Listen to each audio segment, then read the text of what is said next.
News. Politik. Ekonomica. Skikka. Geros. مذهب. Punka. Helped. Casey. Ambient. Sports. Kanker. Traditie. Discriminering. Mozaïek. Opwarming van de aarde. The global city. The global city. The global city. The global city. Local voices, international perspectives. Hello and welcome to the Global City. I'm Charlotte Arnold. And I'm Katie Raskina. We're from the School of Journalism and the RTA School of Media at Ryerson University here in Toronto, Canada. So I'm from Tel Aviv University in Israel. I am Deborah and I'm Leroy. Thanks to the technology called television, we're able to connect with our partners all around the world.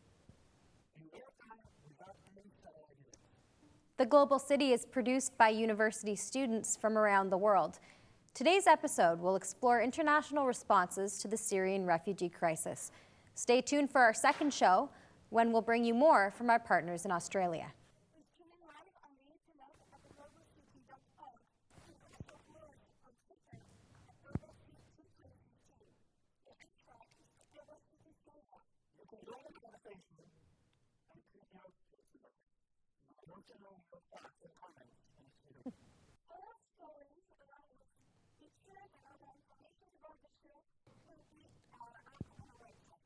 And now on to today's topic. Violence in Syria erupted in March 2011 following a crackdown on pro-democracy protests against leader Bashar al-Assad.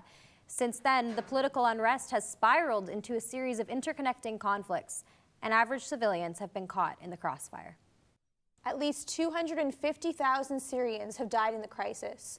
The war has forced over 11 million people from their homes. That's over half of Syria's population before the war.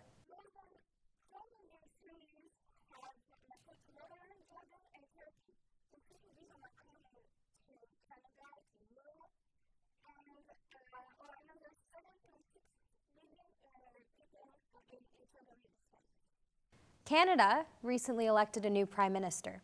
Under the government of Justin Trudeau, Canada is set to welcome 10,000 refugees by the end of the year, with another 15,000 expected to arrive by March. We went to Toronto's Pearson International Airport last week for an exclusive tour. Pearson, along with Montreal's Pierre Elliott Trudeau Airport, are the designated ports of entry for refugees after they touch down in Canada.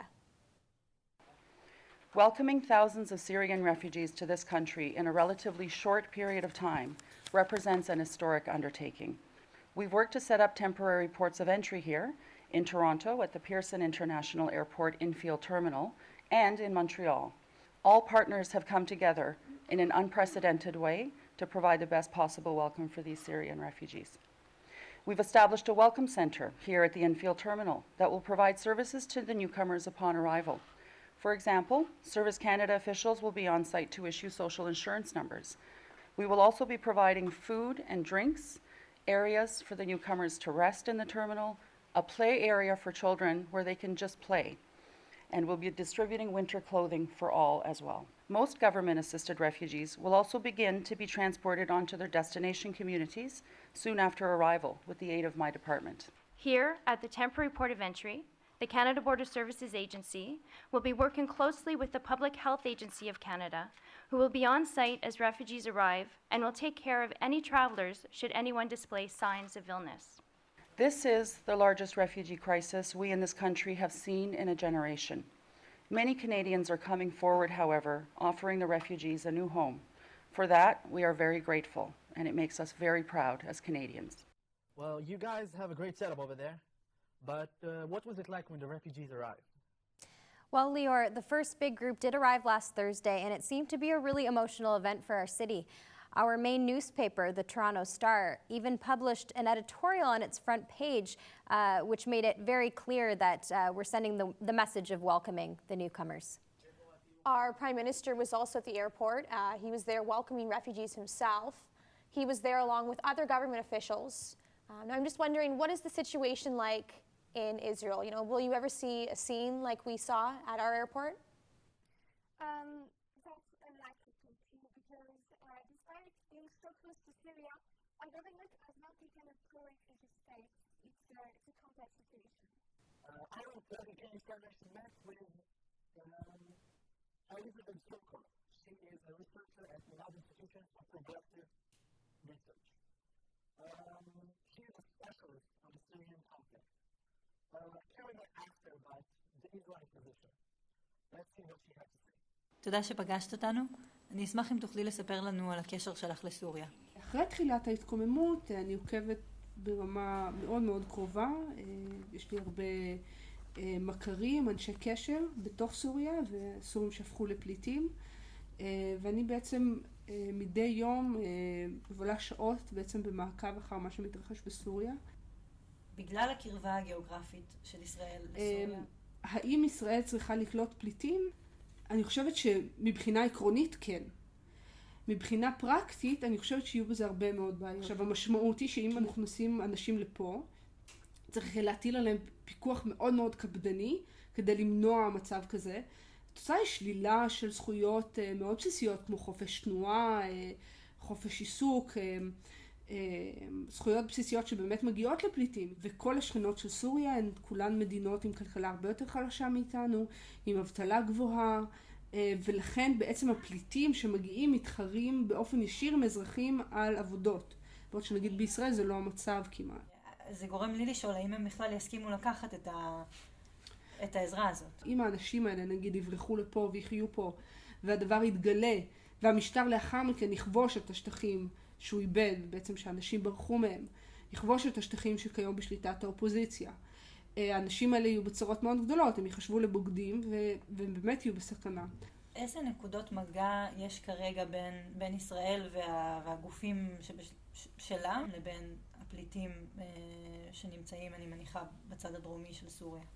ישראל בעצם מקיימת קשרים די נרחבים עם גורמים בדרום סוריה. ישראל בעצם מעניקה טיפול רפואי לסורים בבתי חולים בישראל, טיפול שהוא באמת מציל חיים. ישראל גם מעניקה סיוע דרך גדר הגבול שעל הגולן לאזרחים שחיים מהצד השני של הגדר, בעצם במחוז קונטרה. יש קשרים חשאיים נוספים, אני משערת, שאין לנו דרך לדעת אותם כיום. אחד מהארגונים שפועלים עם סורים, גם בסוריה וגם עם פליטים סורים בירדן, זה ארגון ישראל, גם בעצם לאנשים שיודעים ממי הם מקבלים את הסיוע, אבל הרבה פעמים הם לא יודעים. האם ישראל חוששת שאם היא תכניס אפילו קבוצה קטנה של אנשים לתוך טריטוריות שהן, בואי נגיד ככה, לפני 67 לא היו בשליטתה, האם זה ייצור עבורה איזשהו משבר דיפלומטי שאחר כך יהיה לה קשה להשתחרר ממנו? משיחות גם שאני ניהלתי עם אנשים בתוך המערכת, יש חשש עצום מכניסה של פליטים סורים לתוך ישראל. החשש הזה הוא הגורם העיקרי שמנחה את הפעילות של מדינת ישראל ביחס לסוריה כיום, ללא צל של ספק. והמשמעות היא, בראיית אותם מקבלי החלטות, בעצם הפרה של המאזן הדמוגרפי בישראל, אותם בעצם חששות שיש ביחס לפליטים ומהגרים שאינם יהודים שמגיעים בעצם ממדינות אחרות. איזה פתרון את רואה שימצא את האיזון בין השמירה על האינטרסים הביטחוניים והמדיניים, נקרא לזה ככה, של ישראל, ושמירה על זכויות אדם? אני חושבת קודם כל שישראל באופן מפתיע למדי נוקטת במדיניות מאוד חכמה כיום ביחס לדרום סוריה. בעצם נראה שמקבלי ההחלטות בישראל הגיעו להבנה שבשביל לשמור על השקט אי אפשר יותר לבנות על אסד. אנחנו צריכים ליצור לעצמנו חלופות. לראשונה בעצם לדבר עם העם הסורי עצמו, עם האוכלוסייה עצמה, וליצור אצלם איזשהו רצון טוב חוסר נכונות לתקוף את ישראל, חוסר רצון בעצם להיקלע לאיזשהו עימות עם ישראל, בגלל בעצם התועלת שיש משיתוף פעולה עם ישראל. וישראל ממשיכה להסתכל על הסיוע, במונחים של עלות ותועלת, ולא מספיק סיוע מוענק בעצם לאזורים האלה. ישראל הייתה יכולה לשנות את זה, אם זה גם ייצור יותר רצון טוב, וגם באמת יהווה איזשהו פיצוי לעובדה שישראל באמת יש סיבות אובייקטיביות שבגינן היא לא יכולה לתת לאנשים להיכנס. ישראל כיום יכולה למלא תפקיד מאוד משמעותי בכך שהיא תרחיב את הסיוע לאותם מחנות עקורים, ובכך תבטיח חיים איזשהם חיים בטוחים יחסית וברמת חיים ראויה פחות או יותר לכמה שיותר סורים באמת שסובלים מהתקפות חסרות הבחנה על מרכזי אוכלוסייה. Now, Deborah, Leroy, we're curious. What would the average Israeli have to say about some of her comments? That depends on what comments you're talking about. What we just saw, what Sokov presented, she presented how complex the situation really is, and I don't think the average Israeli knows that. Knowing the Israeli public agenda on related topics, it would be safe to assume that the average Israeli is supportive of the Israeli policy. Yeah, especially when there is so much tension between Israel and Syria, the average Israeli is kind of suspicious. I'm sure that the average Israeli would like to know a little bit more about Israel's actions in Syria. I find it interesting having watched that clip because I think the concerns that she mentioned are concerns that we all have, basically the security versus human rights situation. They're just magnified in your country. Would you say that that's correct? Yes. Yeah. We have a very, in Israel, security is a big matter. We have a country with a lot of terror attacks. But Israel also does help, like we saw in the clip. We do, there are Syrian refugees that are treated in Israeli hospitals in the north. Israel, and they're also, Israel is doing everything they can. Do we want to talk a little bit more about those hospitals? Can you tell us a little bit more about them? Israel is providing medical support to every refugee who come here. Even refugees from Sudan and Eritrea. Anyone who comes to the Israeli borders is treated fairly. We're building hospitals, we're building everything that we can to make them feel comfortable. We're doing everything in our power to make refugees feel like they're at home. Yeah, but again, because of the complex situation regarding to security, we cannot do as much as other countries like in Europe or in Canada. The global city. The global city. The global city. Local voices, international perspectives. You're watching The Global City live from Toronto and Tel Aviv. Today we're exploring the international response to the Syrian refugee crisis, and we want you to join the conversation. Tweet us your comments and questions at Global City 2015 or use the hashtag Global City Syria. You can always join us at Global City 2015 on Twitter. Young people in Toronto have been actively showing their support for the incoming refugees. Here at Ryerson University, various events are taking place on campus to raise awareness and money for the cause. Our reporter Latifa Abdin was at one of them. Let's take a look. For 3 days in November, students at Ryerson University were treated to a strange sight. A tent had been perched up in front of the Student Center on campus. It was where 6 students from the Assyrian Chaldean Syriac Student Union Group had slept. The students were trying to emulate the life of a refugee. What we're trying here is to basically paint a picture of what it could be like to be living in a tent, to rely on not having your own food, and to rely on food from other people, on donations from other people. The students did not eat or drink anything unless it was donated by the community and lived in the tent except to go to class. They were looking to fundraise donations and to raise awareness about the refugee crisis. Hi ladies, how are you this chilly evening? Good, keep warm. The goal for the students was to raise $25,000 for the crisis. Every person that donated money got their name written on a brick that then went on the Gate of Ishtar to help rebuild Mesopotamia. Rosemary Ashu, the vice president of the national branch of the group, said that the group understands that the conditions for actual refugees are much worse. Doing this temporarily is, it is obviously not the easiest thing, but it's also not the most difficult thing. And for someone else to be in this situation, I'll never know what it's like. At the end of each day, the students held a vigil to remember those who had died in the crisis. The group has said that they've raised more than their target of $25,000 Canadian in donations. The Canadian federal government had said it would match any money that was donated for this cause. For the Global Campus Network, I'm Latifa Abdeen. So it's of course wonderful that young people are trying to empathize and to put themselves in the shoes of refugees. However, despite our best efforts, it's difficult, if not impossible, to imagine what they've been through. Our partners in Tel Aviv caught up with people who have lived through it.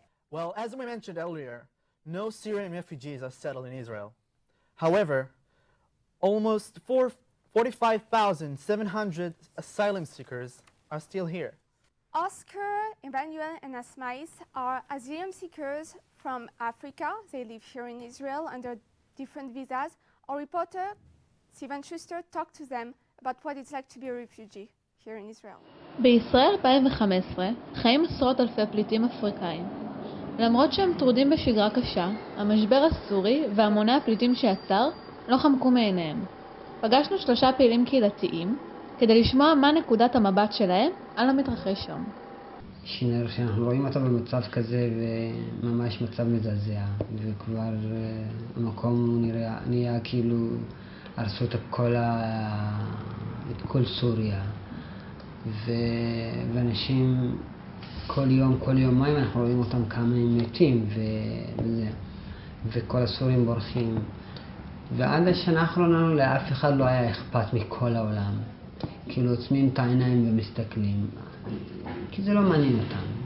אתם זוכרים את הרגע שהגעתם לישראל, את החוויה שהרגשתם? אני לא רוצה לזכור אותה בכלל. מה זה היה רגע קשה? ממש קשה. אחרי הגעתי לישראל, היה לי בדרך קשה, אפילו אחרי הגעתי לישראל, זרקו אותי כמו אפילו חלב יש לו כבוד יותר ממני. איפה זרקו אותנו? בגינת לוינסקי. אין לנו כלום, אין לנו כסף, אין לנו מה לאכול, אין לנו מה ללבוש. אתם מרגישים כבד דמיון בין הסיפור של הפליטים בסוריה לבין הפליטים כאילו אתם? אתם מרגישים יש הזדהות? כבד דמיון? כי אנחנו אותו פליטים. את יודעת, האנשים האלו ברחו מסוריה, להגיד שברחנו מסכנה אמיתית. אז אמרו להם לא נכון, באתם לפה בשביל האוכל וכסף. וכשסכנה הזאת שמגיע עד אירופה, אז אומרים שלא, אתם לא טובים, אתם מסוכנים. אז פה הפרדוקס, סכנה הזאת שהם סיפרו שברחנו מהסכנה, שאתם לא, אין סכנה. עכשיו אתם רואים את הסכנה. אז עכשיו אתם לא מסכימים שהם ברחו מסכנה. אני מרגיש את הגזענות שהכי גדולה שיש בעולם פה.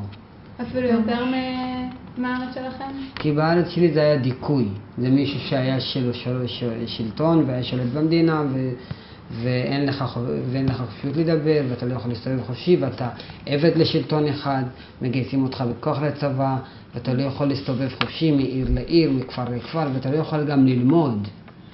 וכאילו, אבל פה אני הגעתי למדינה יחסית דמוקרטית, וכי יש להם מושג גם מה זה להיות פליט, וכיהודים 2000 שנה הם היו פליטים, ואני אומר, כאילו פה, אני לא אומר, לא, אבל הם לא מסתכלים עליי כבן אדם, כי הגזענות היא באה מלמעלה, מהשלטון עצמו, מהמנהיגים של מדינת ישראל. 8 שנים אריתריאים מבקשים מקלט, אף אחד לא בודק את זה.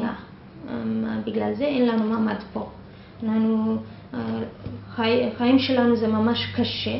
אין לכם זכויות? לא, אין לנו זכויות כלום בכלל. יש לכם תעודות כאילו או לא, כל חודש אנחנו מחדשים את הוויזה שלנו. אפילו הולכים לחדש את הוויזה. יש פרצופים, יש אומרים לנו למה לא חוזרים, לא תחזרו הביתה. כל פליט, כמו שאני מרגיש, אני מתגעגע לבית שלי. אני ראיתי פה מדינה מתקדמת ויש לה את הכל, טכנולוגיה מתקדמת, אבל בשבילי זה לא מעניין אותי. מעניין אותי שאני נהנה ממשהו שהיה לי, אבל אם המצב שלי ושל האריתריאים משתנה, אף אריתריאי לא יישאר פה. ואני מאמין גם אם המצב בסוריה או בעיראק, לא משנה מה, שהוא גם ישתנה, אף פליט לא רוצה לחיות במדינה אחרת. אנחנו חוגגים פה, את רואה, חג חנוכה, זה חג של אור. יש הזדמנות היום להדליק אור בחיים של מישהו, לפחות אחד. אני חושב שאם יהיה רצון, יהיה אפשרות. להדליק אור בחיים של בני אדם שברחו מהסכנה האמיתית ומבקשים את החמלה.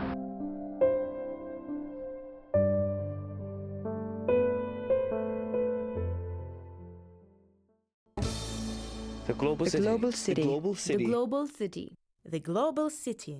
Local voices, international perspectives. Welcome back to The Global City, a show produced by university students from all around the world. I'm Deborah here in Israel with my co-host Leroy. Together we are with our partners at Ryerson University in Toronto, Canada. We're trying to have a better understanding of the Syrian refugee crisis. We still have more to come, and we would love to hear your thoughts on the show. Please tweet us your comments and your thoughts at Global City 2015 or use the hashtag GlobalCitySyria. Returning back to the clip we just viewed, I think it's interesting that one of your interview subjects was talking about having to flee an oppressive regime only to land somewhere where they're contending with racism and perhaps having to fight for certain opportunities. How true do you think that is? And can you tell us a little bit about what that experience is like? Many of the politicians here have, including the Foreign Minister of Interior, had a strict policy against the refugees, towards the refugees. As Elizabeth Surkov mentioned earlier, decision makers in Israel tend to consider the immigration population as a demographic threat. Yes, and because they don't have subventions from the government, they don't have any money, they can't find jobs, there is a gap that's being created between the Israeli population and the refugee population, and that gap cannot be filled. As the gaps deepen, it becomes harder and harder between the local community and the former community to become more involved in each other. And when we are apart from each other, that's when racism raises its head. Yeah, they're strangers, they're foreigners, and they're treated like it. And I'd like to read a comment from the Israeli Ministry of Interior. The Population and Immigration Authority is in charge of the issue of the status of asylum seekers only. Other topics such as health, housing, and initial reception of the asylum seekers in Israel are not under its responsibility. The authority is subordinated to the Israeli law and acts accordingly to it. So they're not really gonna help them. Now back to you. Yeah, it seems like it's quite a struggle to strike that balance between bringing people over and then giving them support. And as you said, you're going to have to interact to combat that racism. Yeah. Now we're curious. Is this this racism that you're saying exists in Israel towards the refugees? Is it something that has to do with age? Is it that, are younger people more open to the idea? Are they more welcoming? Or is it, because that's kind of the case here, I would say.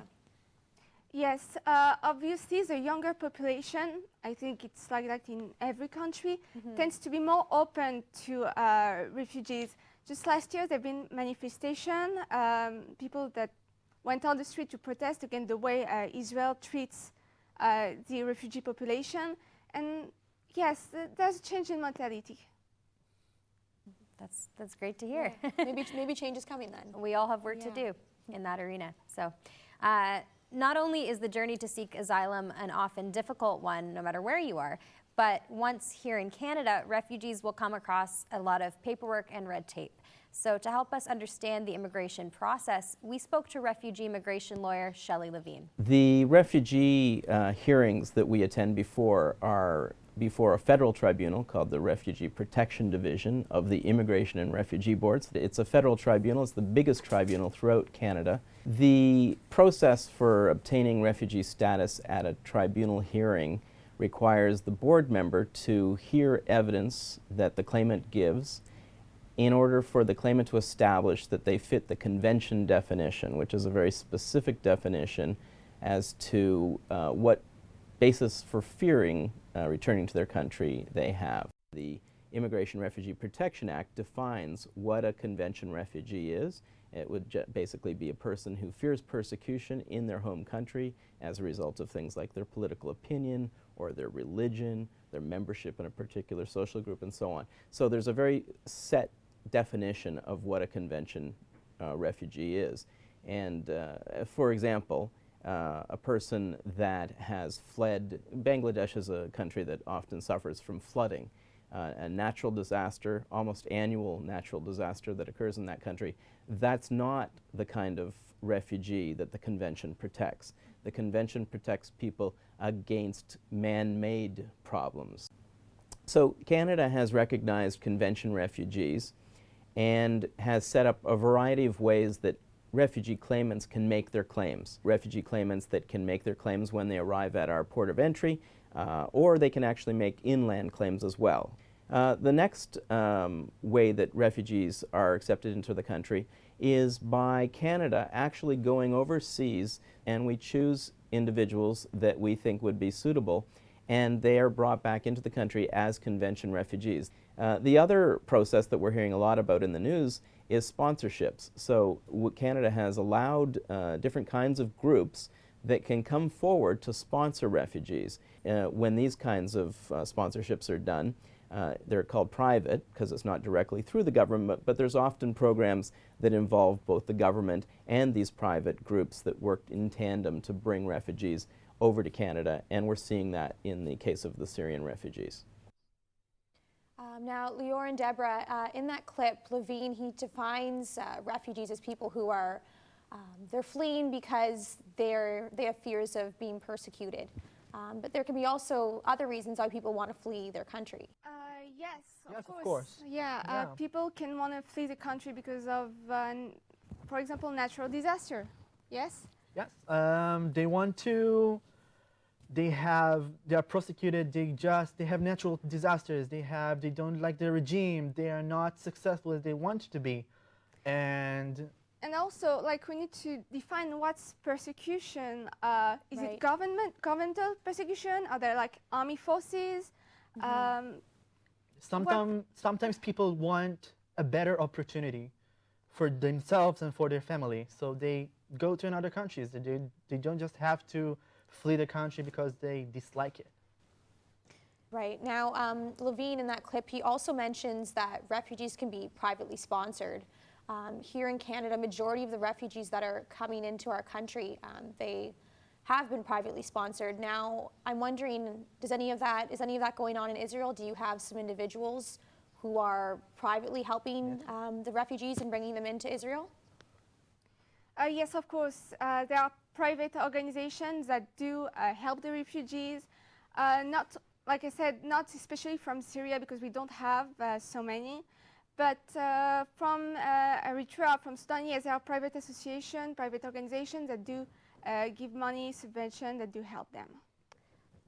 Just to make one more point on the previous question, when we were speaking before the show, you mentioned that it's there's kind of a need to recognize refugees that are from places elsewhere than Syria, and maybe a concern that Syrians are getting precedent over other people who legitimately want to leave their country.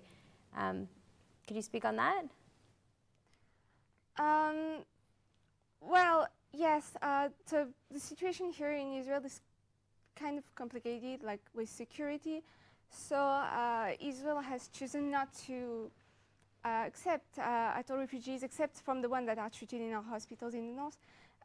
But because of that security matter, yes, as we mentioned earlier, as we mentioned earlier, there are no many Syrian refugees who come to Israel because they don't really want to come here. Yeah. But we support everyone who comes to our gates. We provide them anything that they want because this is the Israeli policy. Right. Now, for the Syrians that do come to Canada, there are organizations in place to educate Canadians about how the influx of refugees will or won't affect their jobs. We caught up with a woman named Dana Wagner from Ryerson University's own Global Diversity Exchange to learn more about the refugee experience with finding work. We are a research institute that began in September 2014, so we're just over a year old. So the Global Diversity Exchange, we focus on everything to do with diversity and prosperity. One is all around diversity in leadership and governance. A second big area is really where integration hits the ground with a focus on cities. And then third is our focus on employment and entrepreneurship. And that's where the program that I manage comes in, Hire Immigrants. So Hire Immigrants itself is a program, it's an online-based program primarily, and it is a platform for employers. To give you an idea of some of the hard data, the evidence that we have about this, there was a fascinating study that recently came out in Germany that was conducted by a research institute in Germany, and they polled German employers to ask really about their perceptions of refugee employment and the likelihood of refugees in Germany actually getting employment. And what that study revealed was that employers had a really low perception of the employability of refugees. And so overwhelmingly employers thought it was much more likely for refugees to enter unskilled work. What refugees coming into Germany bring with them is different than that picture. So you've got the perception of refugees as unskilled, but in reality, refugees are coming in and they represent all types of skill levels. Anecdotally, we also know that one of the barriers that refugees will face getting employment is the understanding of their status and their ability to work. So we know that there is confusion, not just among employers in the private sector, but among all Canadians, certainly in general, about whether refugees can actually work and what their legal status is in Canada. So it's really important to be communicating properly about not only the skill level that people are coming in with, but their ability to work from day one. So we know that resettled refugees, they come to Canada as permanent residents, which means they work and have many of the same rights as the rest of us. So an interesting statistic about refugees, what we know is that they start businesses at a much lower rate than other immigrants to Canada. That doesn't mean that they're any less entrepreneurial. There could be other reasons why, for instance, some of our settlement support may not be tailored to their needs. So it doesn't mean they're less entrepreneurial, but we do know that they start businesses at a lower rate than other immigrants. So the current group of refugees in Canada, I suppose the answer would be that self-employment is not, as a group, it's not extremely integral to their success. One really interesting area of research is looking at breaking down the myth of immigrants as job stealers. And so there's a lot of interesting evidence that shows that when immigrants come into an economy, instead of actually taking the jobs of native workers, the jobs that immigrants come into actually push the native workers into more complex work and results in higher earnings for native workers.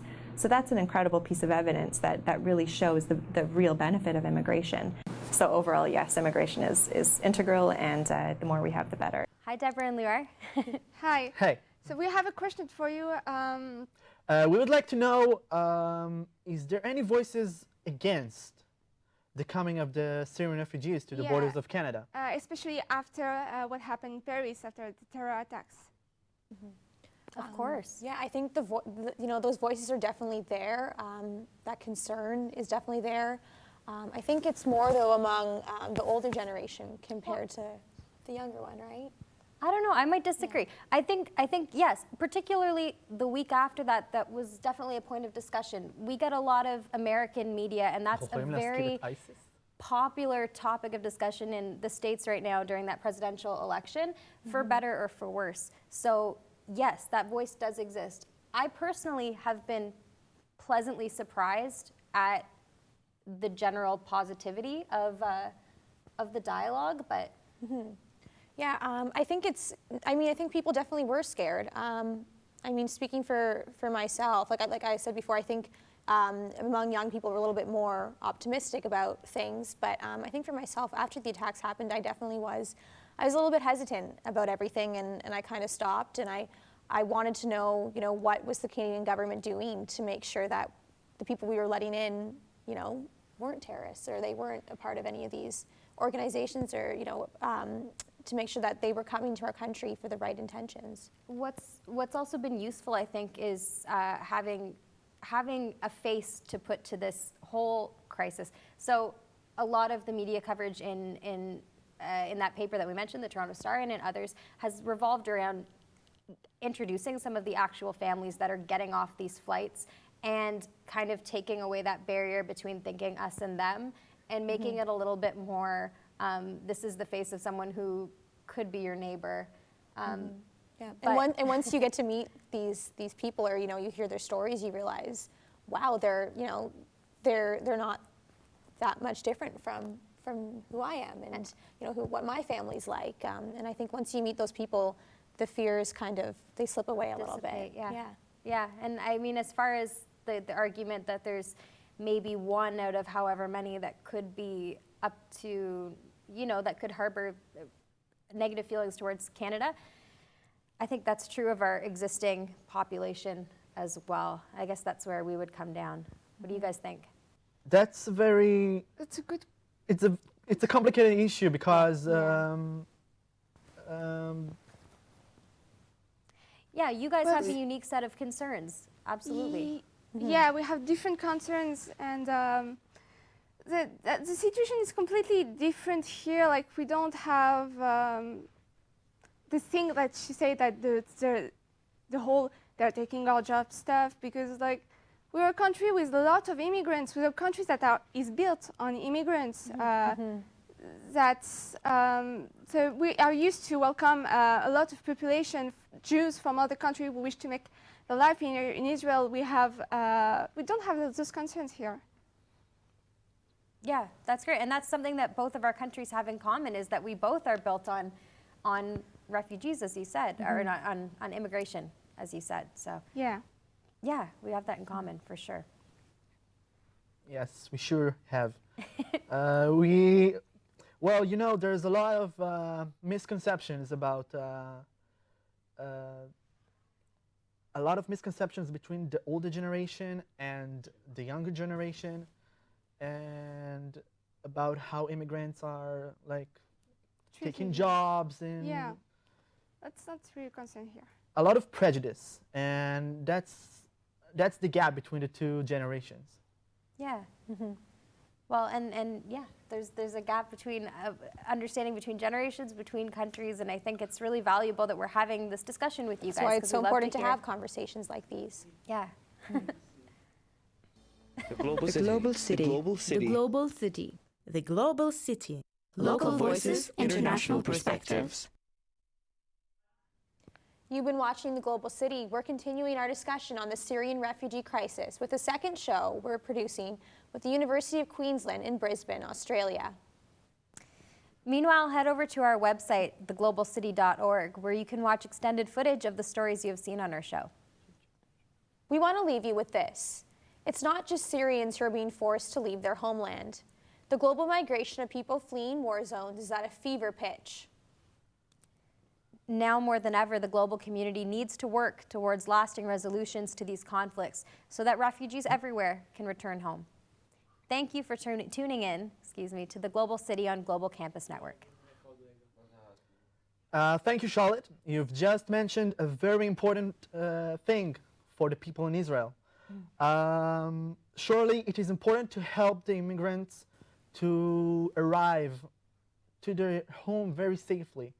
But until that day comes, they are us. Yeah, there's also a very important issue here. We not only need to help them when they're here, but we also need to help them when they go back to their real home in Syria, because they don't want to stay here. They want to go back to their real homes. So that's something really important to us here. But until then, we need to help them be in good conditions in the countries they choose to go to. So that's it for us. Goodbye. From Tel Aviv. And from Ryerson University in Toronto, Canada, I'm Katie Raskina. And I'm Charlotte Arnold. Thank you. Bye for now.